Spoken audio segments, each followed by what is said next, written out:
शहीद लक्ष्मण नायकर 127तम जन्म जयंती एवं प्रति वर्ष भली वर्ष मध्य शहीद लक्ष्मण नायक मन पकाइवाई आम जयंती उत्सव पालन करवा गले आज दिन में 1899 मसीह शहीद लक्ष्मण नायक मालकानगिरी जिलार तेंतुली गुमाठे जन्मग्रहण करथिले एवं सी युवावस्थारू ही देशभक्ति रे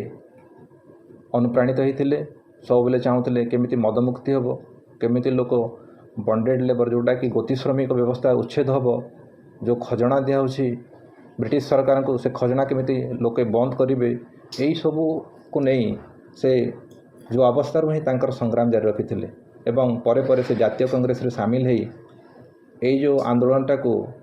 सही जो कोरापुट अंचल रे सुदूर प्रसारित कर तांकरी नेतृत्व रे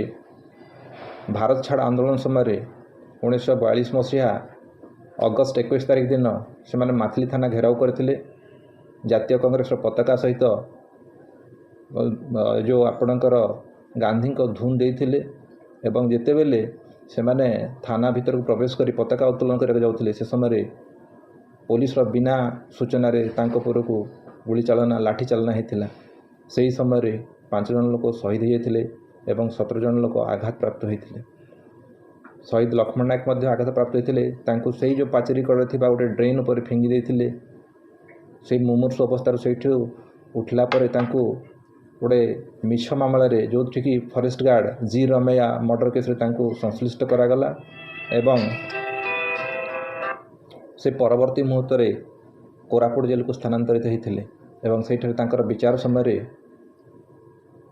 जो एडिशनल डिस्ट्रिक्ट जज से समय थे से फांसी दंड दंडित करते परवर्ती मुहूर्त से ब्रह्मपुर मंडल कारागार स्थानांतरित कराइला एवं 1943 मसीहा